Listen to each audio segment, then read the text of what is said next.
జగనన్న భూరక్ష పథకం కింద ఈ పుస్తకాలు ప్రింట్ చేసి ఆయన బొమ్మేసి ఇదే మీ పాస్బుక్ అని చెప్పేసి ఇస్తున్నాడు.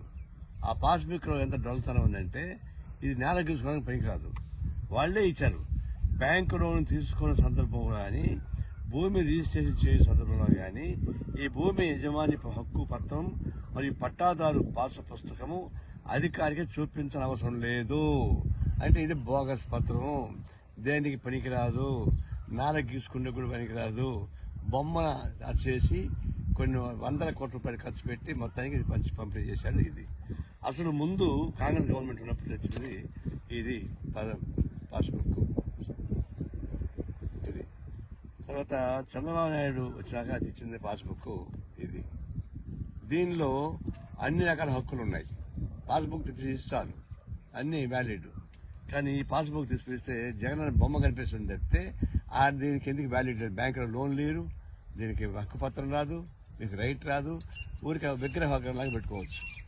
దాంతోపాటు స్త్రీ సర్వే అని సర్వే చేశాడు, సెటిల్డ్ సర్వే. ఒక్కొక్క దీనికి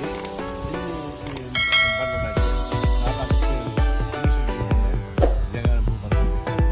దీనివల్ల ఏమవుతుంది, ఇప్పుడు ఈ సర్వే నెంబరు ఈ సర్వే పక్కన ఉంటాయి అనుకోండి, ఈ నారాయణ బలన్పూర్ నెంబర్ 2 సర్వే నెంబరు అది జాయింట్ పత్రం ఇచ్చేసాడు. జాయింట్ పత్రం అంటే ఏంటి, భూ సర్వే నెంబర్ 1 నాది అయితే దాన్ని జాయింట్ పత్రంగా భూ నెంబర్ 5, 6, 7 ఇచ్చేసాడు.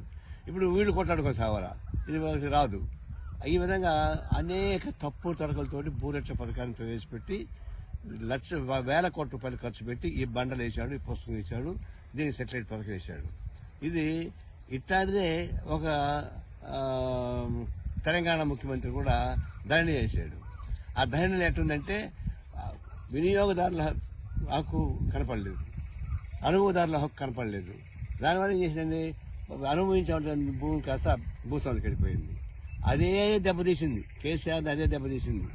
ఇప్పుడు జగన్ కూడా ఈ భూరక్ష పథకం దెబ్బతీయబోతుంది. దీనివల్ల రైతుకి ఉపయోగం లేకపోగా అనేక రకాల డిస్ప్యూట్స్ వచ్చేసినాయి. బండలు కనిపిస్తాయి, పుస్తకం కనిపిస్తుంది, ఇది శిలాపథకం లాగా ఉంటుంది, శ్మశానం రాసి పథకం లాగా ఉంది తప్ప ఇది కాదు.